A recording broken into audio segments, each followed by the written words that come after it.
I think not. She is the queen of the WBC. And Stephen Spinoza. I didn't get to That's okay, we're on.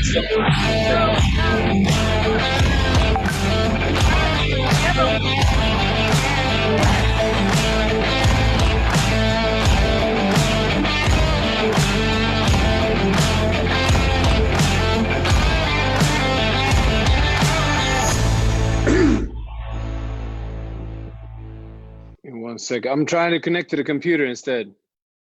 Hello, everybody, and welcome to round number 15 of the WBC Talks. Stay home, stay safe. We have a really great panel with a lot of people that it's going to teach us so many things. First, I want to introduce 𝗧𝗔𝗟𝗡𝗗. Jill, she's going to conduct this round. And would you please, Jill, introduce everybody? I would love to. It's my pleasure. Well, Victor Silver, whom everybody knows. Badu, are you here? Badu is missing right now. He'll be back. All right. So we know Mauricio Sulaiman, the president of the WBC, Stephen Espinoza, the president of Showtime Sports, Brenda Andress, the president of, I'm running out of the president of She Is Sports, Scott Welsh, the chairman of the WBC Cares UK, and who am I missing? Lonnie Ali. Where are you, Lonnie? Lonnie disappeared, but Lonnie will be back. Lonnie Ali needs no introduction. She is the queen of the WBC, married to one of the most iconic sports figures in history and the driving wheel behind the Ali Foundation and many other great charities. And when Badu Jack comes back, as he's switching to his computer, Badu is a champion and also the head of the Badu Foundation. Did I do that twice? No, but you know, Badu was the winner of the humanitarian award last WBC convention, which is very special. Badu is an unbelievable human being. Unbelievable. Got a beautiful family, and what a great panel we have today.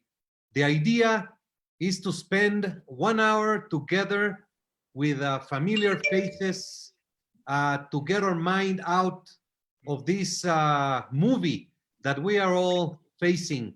Uncertain times, anxiety, but the truth is that we are all winners, we're all champions, and we're gonna get through this.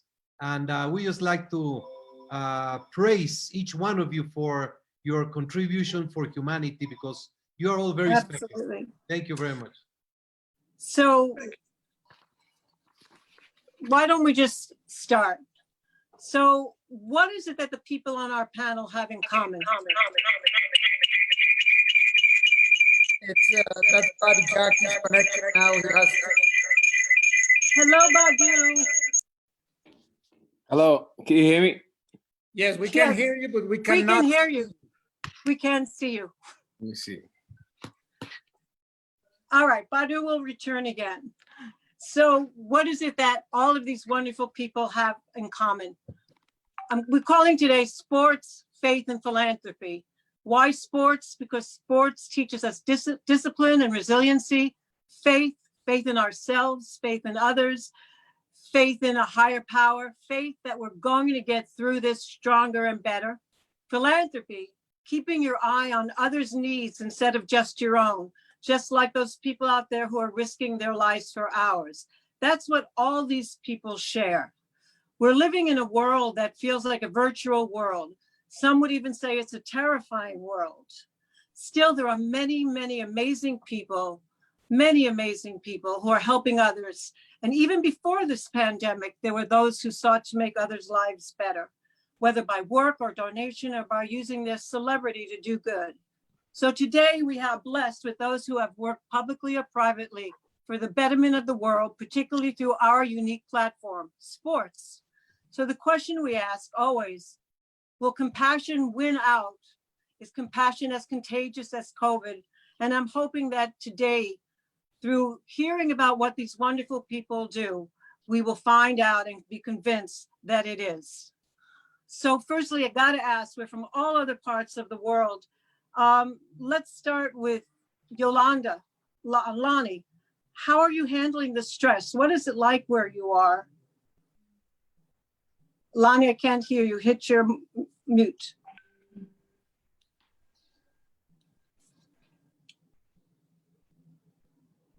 Can we hear Lonnie? No. All right. Lonnie, you have to hit the microphone. No, There's but a little microphone. So we'll come back to Lonnie and we'll come back to Lonnie. All right, Stephen, you're in New York. What is it like being there? It's strange, to be completely honest. I live in Manhattan, near Wall Street, and the city is deserted. Whether it's in the middle of the afternoon, 5 o'clock rush in the morning, you know, I could put the camera out the window. There's very few people in the street. People are taking this very seriously, and for good reason. Unfortunately, New York City, New York State is still in a position where we are having between 800 and 1,000 deaths per day still from COVID-19. Obviously, New York City being the epicenter. And because of the population density here, you know, it's a scary thing. Personally, you know, I live here with my girlfriend. The two of us have been outside the apartment twice in the last 4 weeks. So it's, you know, it's a sacrifice. You know, we all have to make it. And I think that's what is, I think, indicative of, you know, the spirit that we need to approach this with. Is it's not about, you know, me not getting sick or my girlfriend not getting sick. It's about us as a community doing the things for each other that will make sure we can proceed as healthily as we can. Yeah, beautiful. Scott, what is it like in the UK right now? The UK is quite bad at the moment. There's 771 deaths again today. I think people are really starting to worry. They're staying in more. They're definitely staying in more now, which is great. And I think that's the key. I think everybody's got to stay in, got to listen, got to do everything that the government's saying. And everybody seems to be pulling together and helping, which is fantastic as well. So it's an amazing feeling how you can mobilize people to really do that, isn't it? absolutely. It gives me a great deal of hope. And Badu, you're in Vegas. How is it there? It's not as bad as in New York or the rest of the country, but yeah, it's pretty bad. Las Vegas Strip is like a ghost town. It's dead. And yeah, I'm here with my family. I built a little small gym in my garage. I have everything I need here as far as training, but except, you know, my trainer and a boxing ring. Well, yeah, I'm doing the best of this situation, and hopefully soon it will be over. But yeah, I'm just spending time with my family and you know, do the best. Badu, happy birthday to your daughter. Today's a special day. I hope you have a nice cake and you can sing happy birthday to your beautiful queen. Thank you, thank you. Your princess. Yeah, we just had a little bit of cake. The first time I met her, she was on your wife's shoulder. They came to a fight together. She was a little peanut on the shoulder. Just the most beautiful children. Most beautiful. And in fact, she was pregnant with your first child at the convention in China, wasn't she? Exactly. I mean, Korea. Was it Korea? No, China. China. Before the Corona thing. Yes, yeah. Years before. Yes, thankfully. Lonnie, are you back with us? Lonnie, can you hear us? She's back, but for some reason, her microphone is not working. So we're trying to get it connected. Okay. Well, Lonnie, you will be our muse. We'll just stay with you. And Brenda, what's it like in Canada? Well, Canada's pretty quiet. Everybody's following the rules. You probably hear the train in the background right now that's coming by. I'll wait a second. Wow, life. I'm very fortunate. I mean, I'm just outside of Toronto, about an hour. I'm on the waterfront, so you know, it's quite spacious and quite open.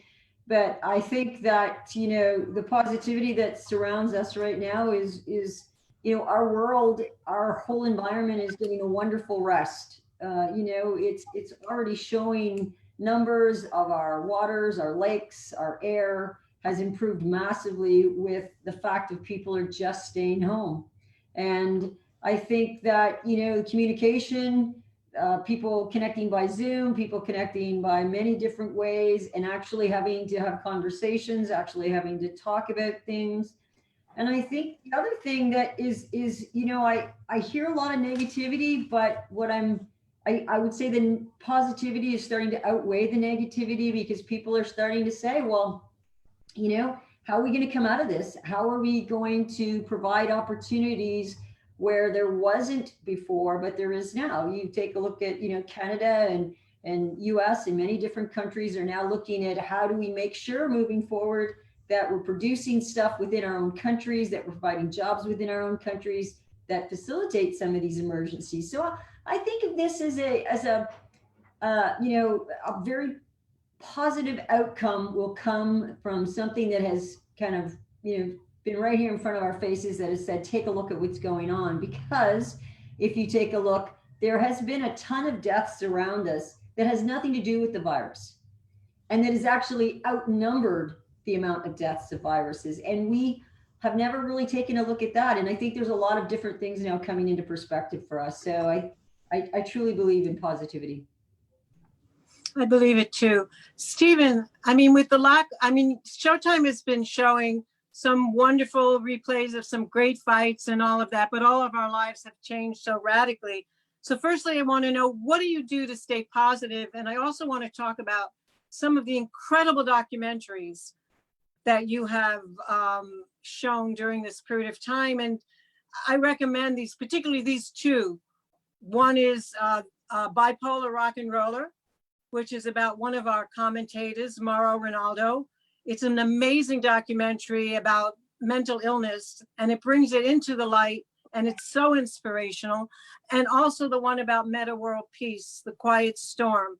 Can you talk a little bit about that and the positive effects that have had on people? Sure, absolutely. Mental health has been an issue that thankfully has been coming to the forefront in sports, as more and more people have are taking the courageous step to admit how it affects them. And I'll put Mauro in that category. Mauro, who's our play-by-play commentator, also does WWE and does MMA.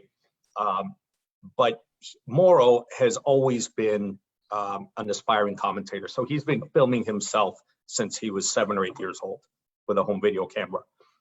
He's also been suffering from bipolar disorder since at least his teenage years.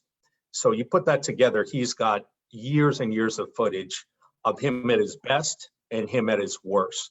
And you saw the documentary recently, Jill, and it is as courageous a thing as that I can imagine. If you are taking your worst moments, your most challenging moments, your most difficult moments, and putting them on film and sharing them with the world openly, especially when you're on social media, you're in the limelight, you have a lot to lose.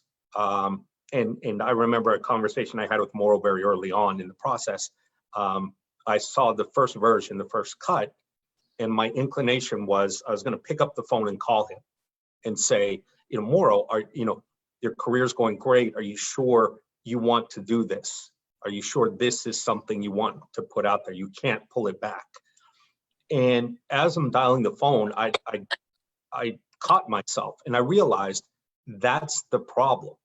The problem is that people are judgmental about these things, that people act like it's a big deal and something that should be hidden. And so I realized by me making that call and saying, hey, are you sure you want to do this? That is continuing the same dynamic that keeps people who are suffering in the dark. So I didn't make the call. We supported the documentary, and I think it's one of the most courageous things they could have done. And I think it's a good message for where we are today. Because Stephen, believe it or not, we're all suffering in some sense or the other. We may not. Go ahead. Is documentary available to online or? Yeah, we had it. We put it. We can repost it. It was on. It is online. It is online. It was on YouTube as well. It's on YouTube as well, Okay, openly throughout the world. It's And you called know- bipolar? Bipolar rock and roller. And he has announced some fights, and you know, the WBC is part of the mental health task force in the United States. And we, as I asked you, we would love for him to come and speak, and to speak in May, if it happens this May or next May, in Washington, to the children on mental health, because he's quite an inspiration. And the other thing is how Showtime has dealt with him, which is quite amazing. I mean, instead of getting rid of him, you've brought him out into light, used him as you can, and gone along with his condition, because what he does is so valuable. Yeah, and I'm not giving away any of his secrets. He says this in the documentary, but Morrow, called Mayweather Pacquiao for us, and then a week later he went into the hospital, into a mental hospital, because he was struggling. He had a reoccurrence he had an episode of bipolar, and it was a little in some ways connected to his to actually doing the fight and being involved in it. Not in a negative way. It just, there are certain ways in which the illness works. So, look, at this point, as I was saying, we are all suffering in one way or the other. Whether it's, not having the same interpersonal contact, not being able to do fulfilling work at our job, being stuck inside, not being able to exercise, perhaps. There's a range in ways in which we're all suffering. Many people severely. And I think what's more critical at this point than ever is that we are reaching out to each other. And we all tend to ask the question, hi, how are you? Right now, that's a more serious question. And I think it's a question that we need to ask and actually ask sincerely and expect a sincere answer. Not the, hi, how are you? I'm fine, how are you? It's almost, no, let's actually, listen and be honest. Hey, it's a rough day.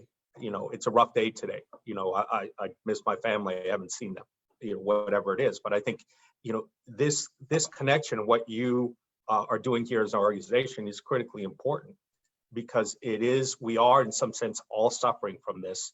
And I think we all have a role to play in terms of uplifting others.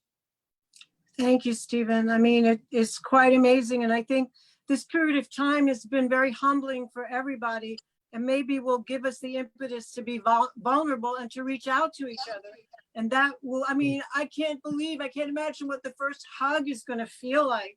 I mean, it gets me through the day sometimes, and Scott, you have worked with some very disadvantaged people who you've made feel powerful and important. I would love for you to talk about the program that you're running in the UK for adaptive boxing.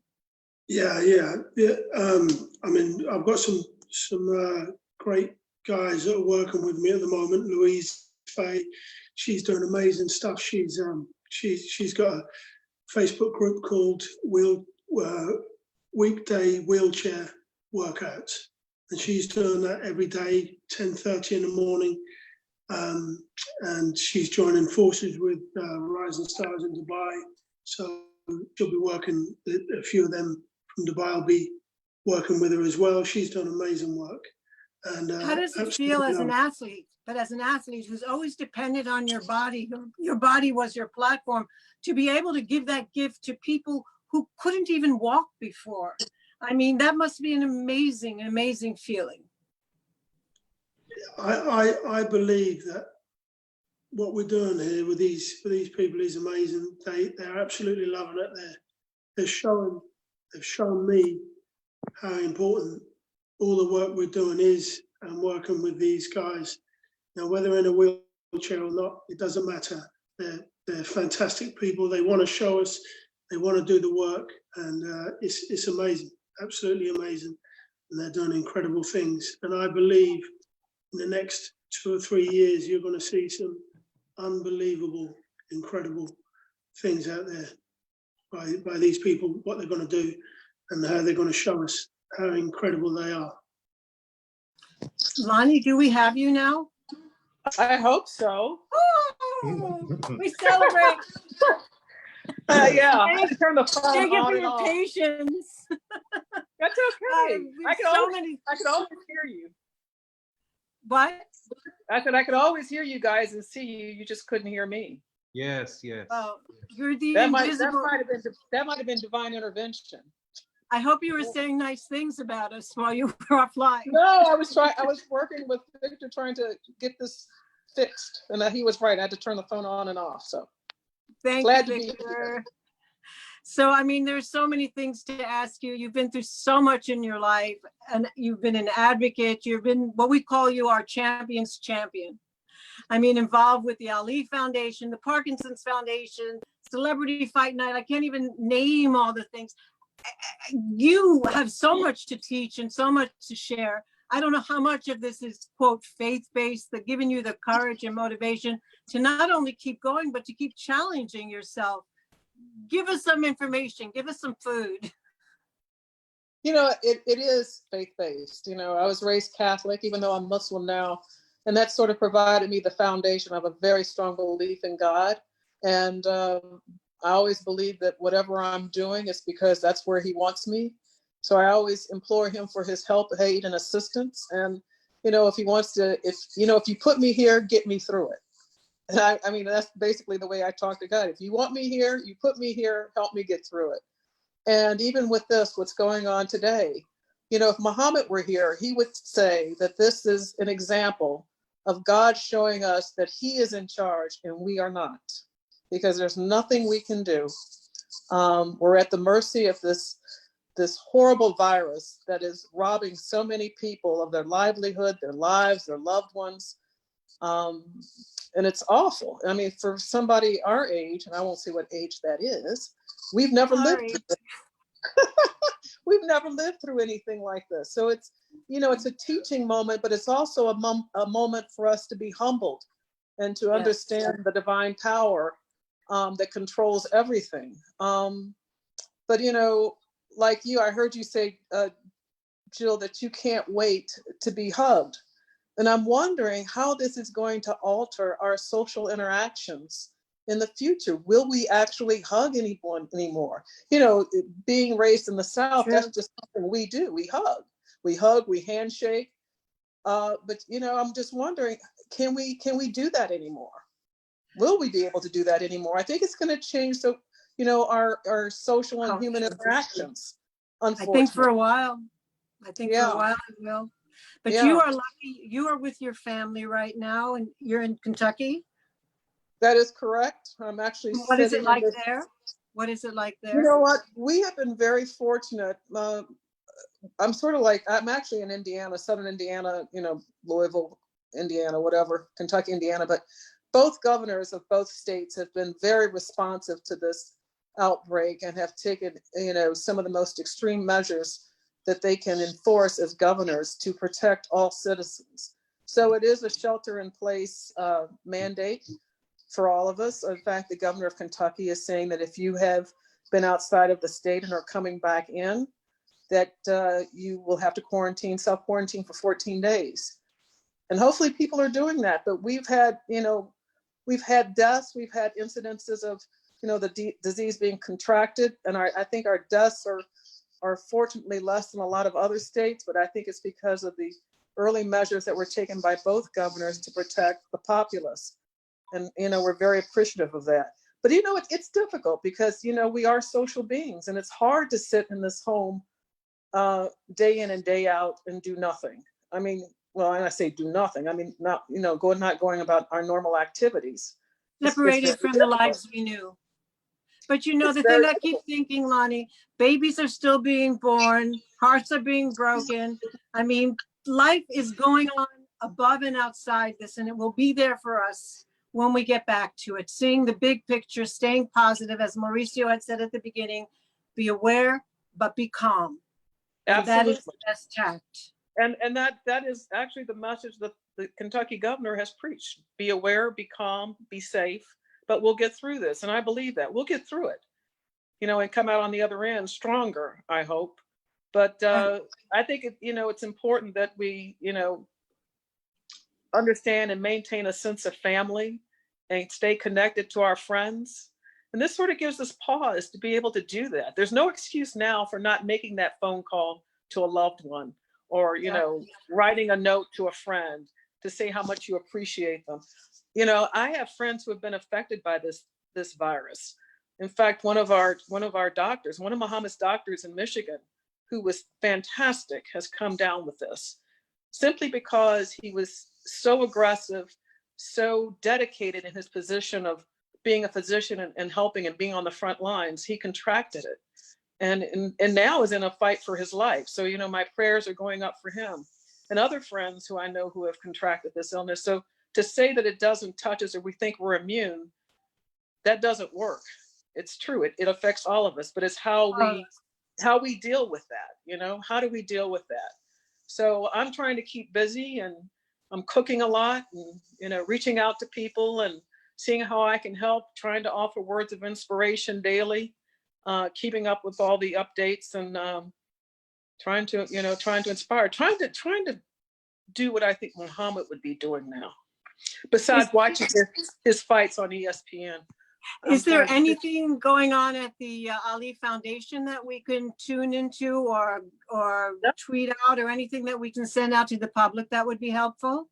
I really appreciate you asking, but like everything else, the center is shut down. I mean, we had to protect our employees, our staff, and our visitors. We couldn't allow it to be open. So it's shut down for the duration. Well, I so hear what you're saying about reaching out to people, because possibly one of the cruelest things about what's happened is that we can't say goodbye to our people who are suffering or who have passed. So we really need each other to reach out, send those texts, send those virtual hugs to people who are suffering, really be there for them. Right. So thank you for saying that. Brenda, women's sports, you were making such strides with it. Are we going to get back there when this is over? Please tell them a little bit about 𝗧𝗔𝗟𝗞𝗦, because I don't think the people in this group are familiar with the organization. And then how do we get back to where we're going? Because we are right with you on that. Well, 𝗧𝗔𝗟𝗡 was born from a place of positivity. When, 4 years ago, there was a lot of negativity happening in our world with politics, both Canada side and US side. Black Lives Matter here was massive in marching. And my friends called me up and said, "Hey, Brenda, are you going to march?" And I said, "No, I'm not." And they were shocked, because they said, "But you always march." And I said, "I do, but I'm so tired of everybody going out and marching. And then what happens after they march is they all go home and nobody does anything. Nobody follows through on anything." So I said, "I'm not going to march. I'm done marching." I said, "I want to create a company that is built from positivity. I'm going to start something, not because something's wrong. I'm going to start something because I think it's right." And what I thought was right is that women's sports deserved a voice of saying that if you, the fan, would come out and watch our games, then we wouldn't have to worry about the press and the sponsors and everybody else supporting us, because you, the fan, could make the difference. An individual could make a difference. And I wanted to say to the individual, just like I wanted to say to the marching, I need you to stand up and take action. I don't need you to hashtag, I believe in something. I need you to pick your feet up. I need you to go to a game. I need to turn the TV on. I really need you to take action. And so 𝗧𝗔𝗟𝗡𝗗 was born. And the first thing I did was I called every single commissioner of all the professional women's sports and said, I think if we work outside our silos and not within them, we can be stronger. And we did. We are the first group in history that have brought every single woman. Recently, we just brought the LPGA, and we just brought the racing world of NASCAR with their female team to our table. And so we sit as a collective with phenomenal people like Jill representing. And Mauricio. Mauricio's on your board. Yeah. Oh yes, there you go. And so we came together. And I think one of the things that we decided to do is one thing I believe is that sports is a universal language. It does not matter what language you speak. If a sports activity is going on throughout the world, it's a universal language of people being passionate about it. It's a universal language of people being involved in it and watching it. You don't have to know the language to watch it and understand it and cheer for it. And so that was one of the first things that we kind of recognized. Women's sports, though, professional across the world is only 4% covered, and we did a wonderful thing. She is called Women Worth Watching. And we hit over 1 billion viewers and hits with our hashtag Women Worth Watching, which every single sport was involved. And so that's the types of things we kind of do. We basically are here to mobilize the fans into action and to work with all the commissioners. How are we going to come out of this? It's going to be difficult for women in sports because women in sports was at the lowest part of the totem pole to begin with. It's the first time in history that even male sports has shut down because of something that's happening in our world. Through the wars, through depressions, through everything else, sports has always continued in some facet, some way. But this is the first time where sports itself, nobody has a way to go and entertain themselves. Nobody has a way to do it. And so the male sports, and nothing against the males because I love them, but it's like the male sports themselves coming out of this are going to have to fight for sponsorships. They're going to have to fight to get the fan back. Everybody's coming out of this with some big opportunities and challenges. And females are we were fighting at that particular point before we went into this. So we're taking a look at some really key opportunities, which I think is phenomenal for us right now because our world is quiet, because we have the time to take a look at what's going around. We also have this opportunity to say, when this is over, what's important to us? How are we going to reach people? And how are we going to touch their lives with women's sports? So we've got a couple of things for She-Is, which we're going to be bringing to the board and the collective very soon. We've got a couple of great ideas that we're partnering with people, because I believe that the sponsors coming out of this particular situation need to drive a message with purpose.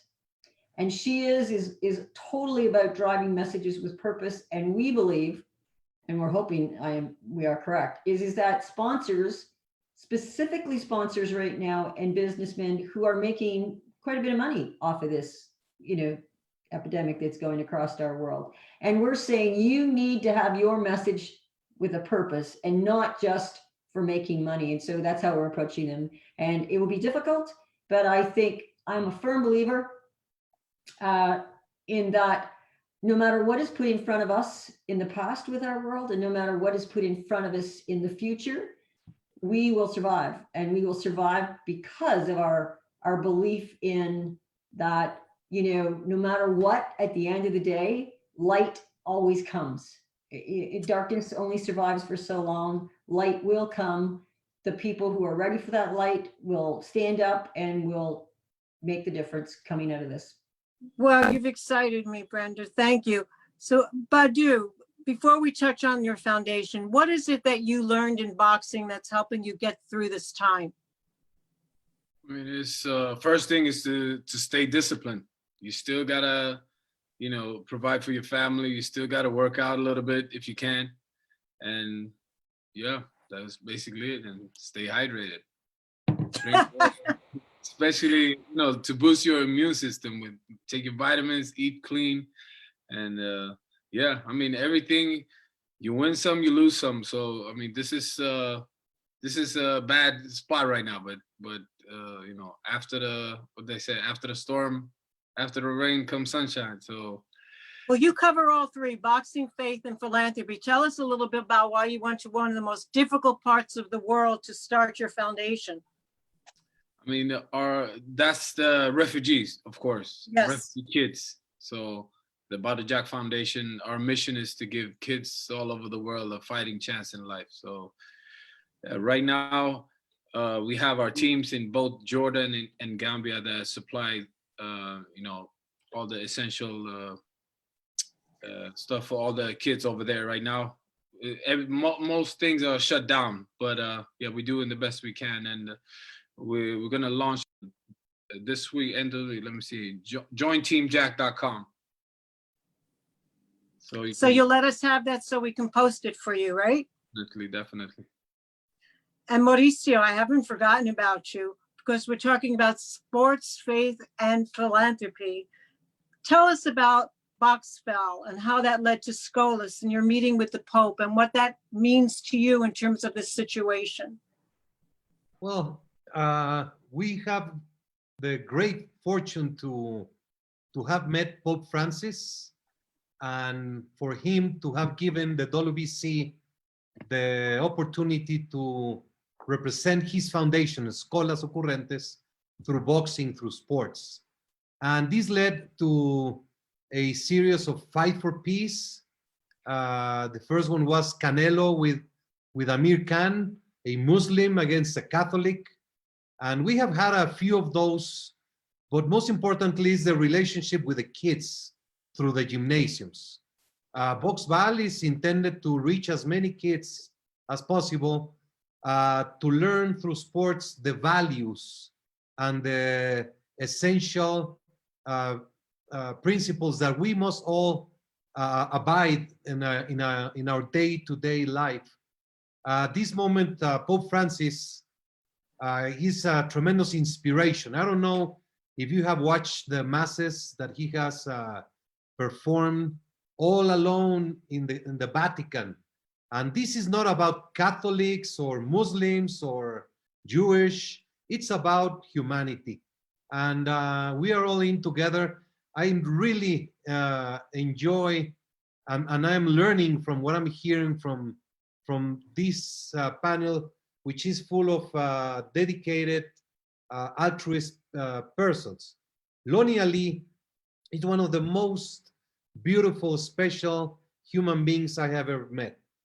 She sacrificed her life to give the greatest boxer, the greatest athlete in history, a life under very complicated physical circumstances. So Lonnie is my hero, my inspiration. 𝗥𝗢𝗨𝗡𝗗, as I just said, he's an active boxer who is doing so much to give back to the community, and never pretentious, never it's for him, it's for others. He has a beautiful wife, beautiful kids, and it's just an example of what we expect to see in our champions.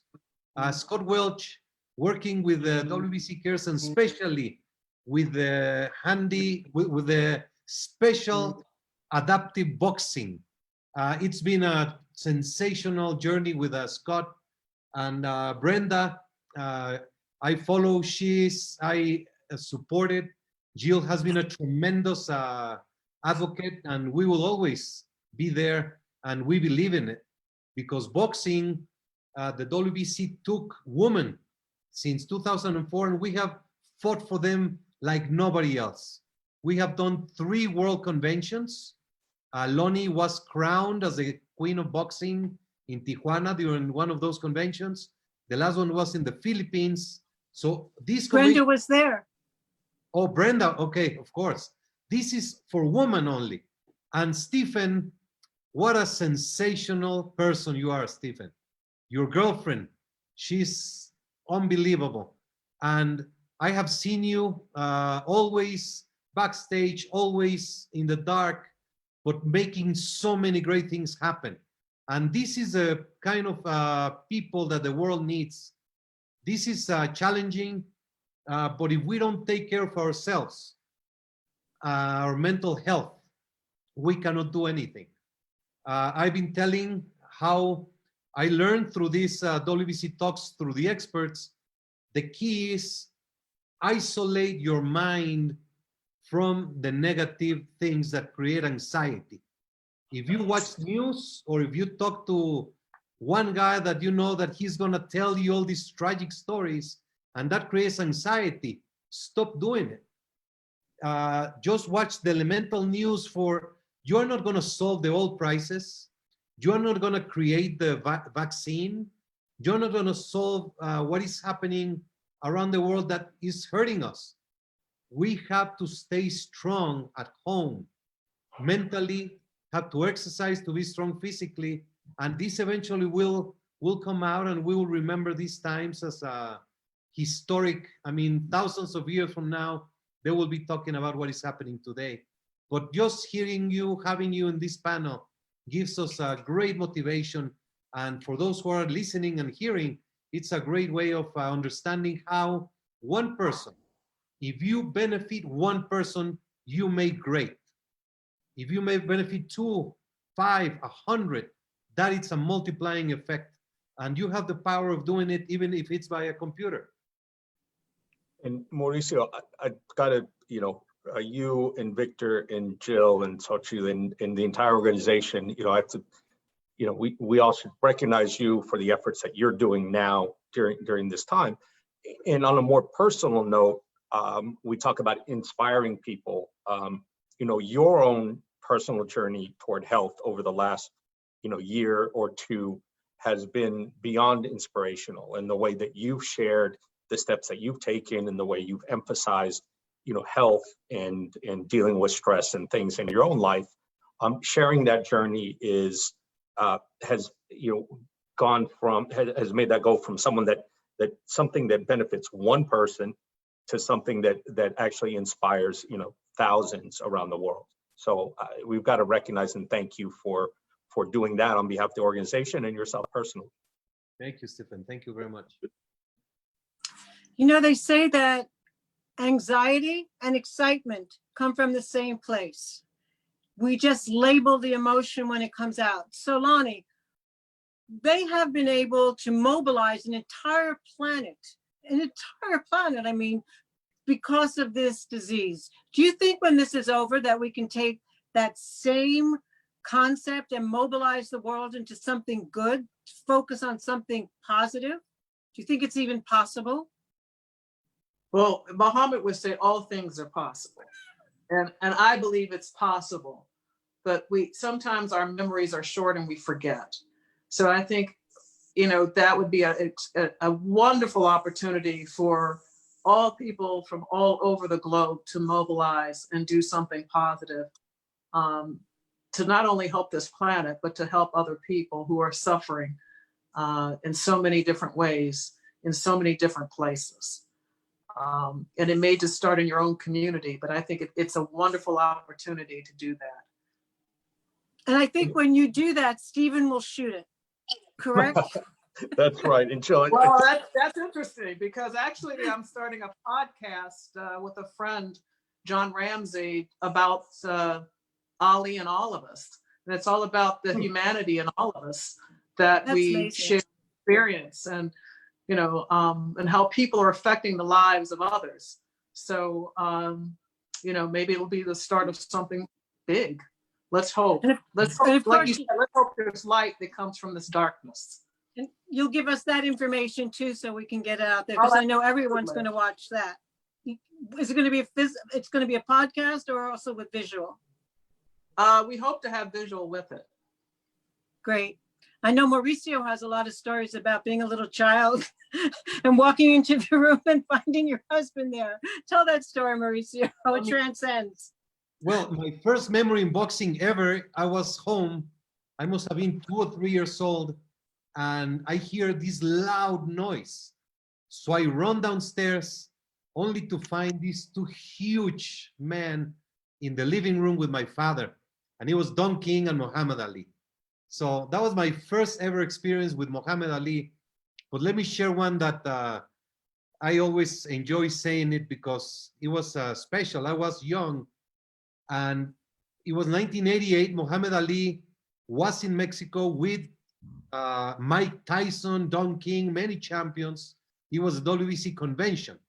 So after the ceremony, we'll drive to this huge restaurant in Mexico City.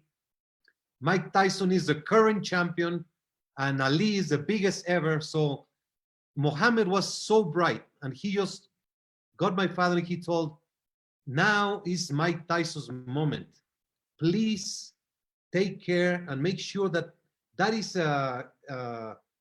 take care of Mike Tyson. That's basically what he told him.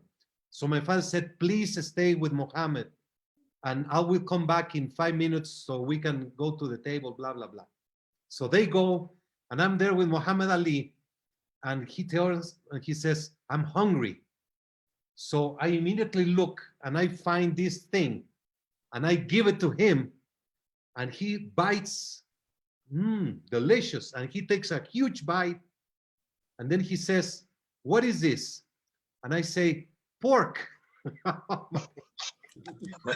Being Muslim, you don't, I mean, I was so, he started spitting it, and I was so ashamed of what had happened. But he was so nice. He just hugged me. He said, don't worry, it's okay. Just, it didn't happen. It's okay, no problem. But just being around Muhammad Ali is something that, even if it was 1 second, it would change your life forever. So maybe it's too soon to ask this question, but let's fantasize a little bit. Next steps. I mean, there will be next steps. We miss our sports. We miss our people. Stephen, I'm going to put you on the spot. There's nothing you can do right now, but what are you doing to try to prepare for the what if? Are there any next steps? Well, there's a lot of planning that can be done. I mean, we have schedules, the back half of the year, assuming all kinds of things, assuming we're back in June or July or August or September, what will our schedule look like? I think personally, not that I'm anywhere near an expert, my personal belief is we are probably going to be operating in a situation where we can't have crowds at events for some period of time, maybe months, maybe longer. So we're looking at what kind of facilities we could host fights at that won't have crowds. I'd prefer to do it with crowds, and if it's safe to do it with crowds, we'll do it with crowds. But for the time being, I think we're exploring all these other alternatives, on sound stages, in closed facilities. You could do it at my house right now. It's just me and my dog. In the backyard, all of it, and anything, that's the great thing. So I think you have to keep busy with, preparing for all the various alternatives. I mean, that's all we can do at this point. But I do think I want to circle back to something I think that Jill, both you and Lonnie, is what we have right now is a situation that has demanded and delivered huge change across the world. So this is a good reminder that, look, this is in extreme circumstances and people's lives are at stake. But you really should never hear that it can't be done. If we can do this on days' notice, if people can fundamentally change all of their behavior, their work behavior, their personal behavior, the way they approach, their daily life, on a moment's notice, essentially, then, we should never think that, there's anything that's too big to change or too difficult to change, because we've seen the world change in just a matter of weeks. And yeah, and we've seen the benefits, although they're probably temporary for the time being, the benefits to the environment and the earth. So from now on, look, nothing's impossible. We've done this, we can do anything. Jill, That's amazing. I would like to ask, this is kind of a restart. We can use this as a restart. And as Lonnie said, people has a short memory, and sometimes this is going to change habits. This is going to change priorities and perspectives. Can we change the perspective to some point that benefits, or the perspective will be what we want it to be, like she is, for example? Well, I mean, I certainly will answer that question. Can we change the perspective? I think each individual has the power to change their perspective. I don't believe we have the power to change somebody else's, but I think if we can change our own perspective, if we can change how we react, I think the people around us want to be like us because they see the difference we make in the world. I think they see the peace within ourselves. And I think I think there's an opportunity that, is so well for us in many ways to change things. And Lonnie, your answer to Jill's question before about the mobilization, it's so perfect in so many different ways, because we're going to come out of this and there's going to be people that will go back within an instant to who they were and how they treated the world and how they treated others and how they treated the environment. But I believe God or universe or whatever an individual wants to call it said that our world needed a rest. And so the world is at a rest. Ourselves, our bodies, our minds, our worlds, our environment, and our sports, everybody right now is at a rest, and there is an opportunity to change the perspective for sure coming out of this.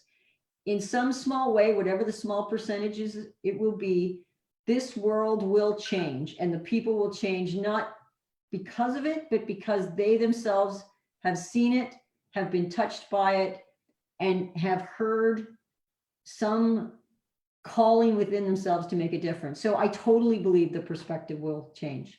You know what occurs to me is like the people in China, the one side effect is they saw the sky for the first time because of the lack of pollution. One morning they're going to wake up and the sky will be gone again. I wonder what that's going to mean to them. It's hard to know. Badu, what are next steps for you?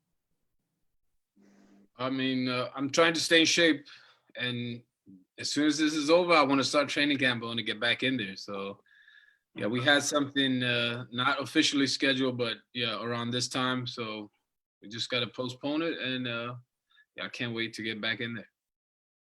Scott?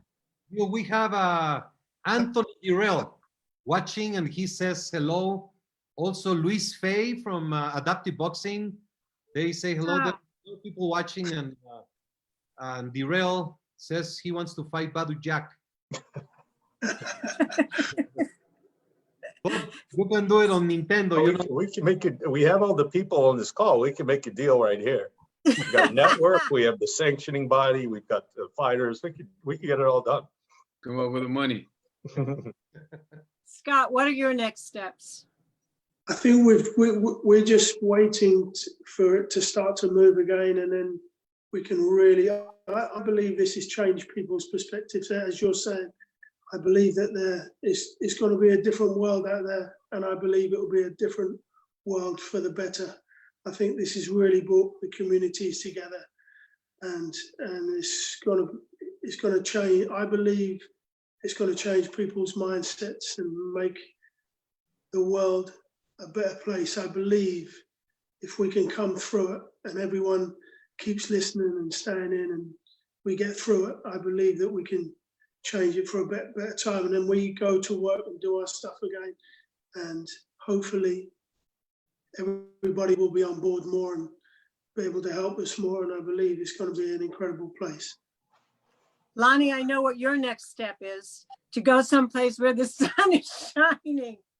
Well, right? that's my immediate first step. Yes, my immediate first step to get into some heat and sunshine. But this is an opportunity for me to work on this podcast, to do some reflection on my own life and how to improve it, how I can help others, and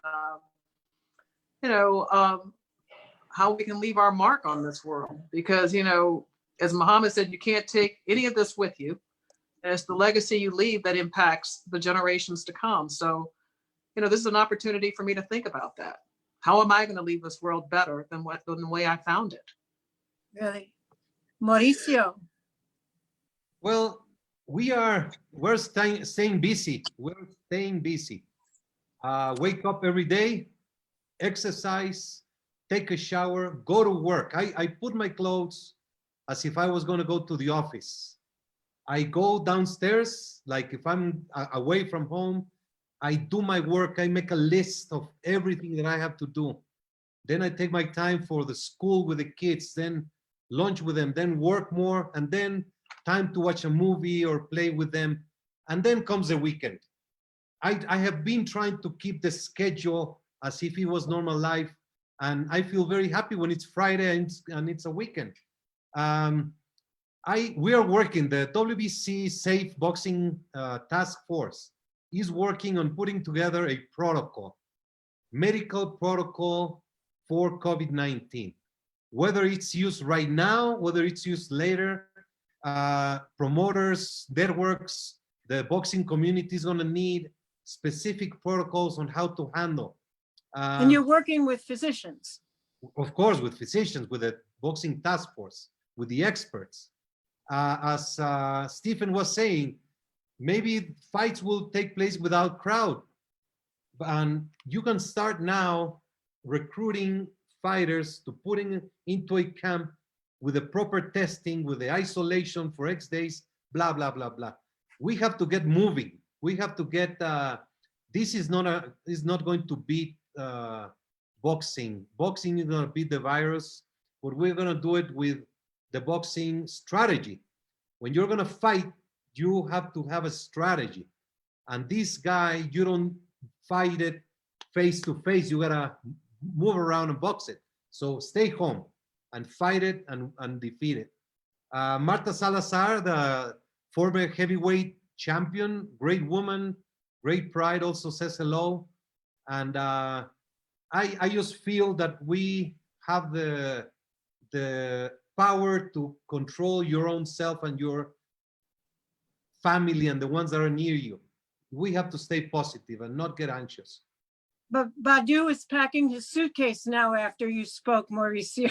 He's ready to go to camp. I mean, boxers, can you imagine the intensity? I can't.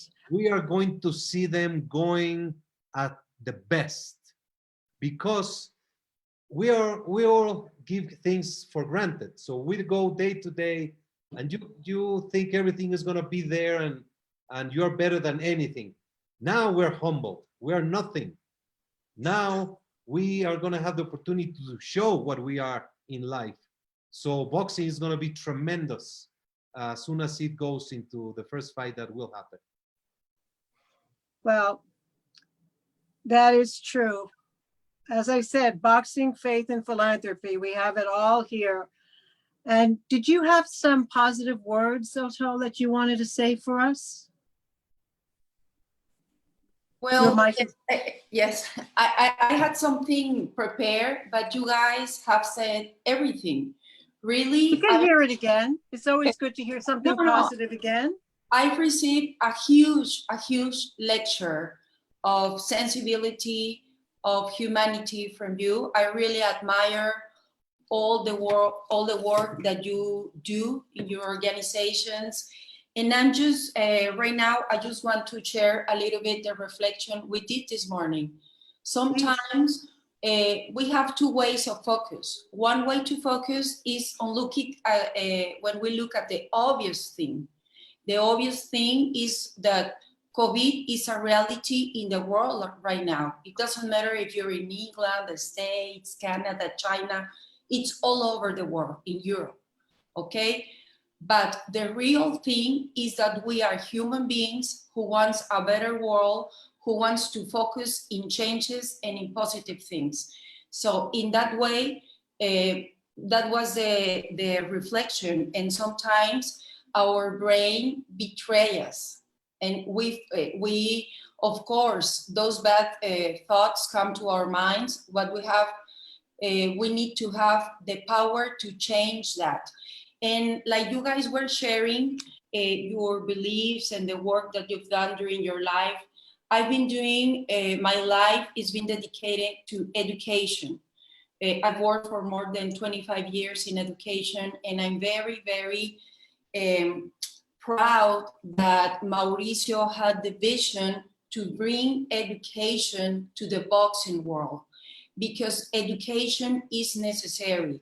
Education, we need education to be a better persons, to have a better world, okay? And with this proposal of the boxing education, I know our president, Mauricio, and all the people who are participating right now in this project, we have the belief, of course, to educate the mind, have a better professionals in boxing, but also to educate the spirit, because we need to be able, with education, with positive actions, to apport, to put something for a better world. So I'm just very, very happy to have the opportunity to be in this panel with you, to listen. I admire all of you guys and keep the good work. I have a brother who has bipolar disorder. I'm a true believer in positive thinking, on all the foundations that you guys do and the work that you are doing, Mauricio, Jill, Victor at the WBC. And I just very, very happy that we have this space and to think positive. We are humans and we are sensitive, and we need to send a lot of love to the world to really have an impact. A lot of love. Yes. Absolutely. Does anyone have anything else? Thank you. Does anyone else have anything they want to add to this? Well, then I'm simply going to say, stay home, stay cool. The world is out there waiting for you. Get ready. Love. But we have this. I want to show one slide before we go. If you can show the picture in the screen, please. 𝗧𝗔𝗟𝗞𝗦, Yes. happy birthday. Thank you. Yeah, she's downstairs waiting for me to go play with her. Okay. Where's your wife? She's downstairs. Wife Well, is they're actually by the pool, I gorgeous. think. Gorgeous wife. Thank you, thank you. Yeah, they're downstairs waiting for me. Happy birthday. Thank you. thank Happy you. birthday. And thank you very much, all of you, for having the time to share your life, your experiences, your feelings, and stay safe, stay home, and we love you very much. Thank you. Thank you. All right, thank you. Bye, Bye-bye. everybody. Thank you. Thanks. Bye. Stay safe. Stay safe.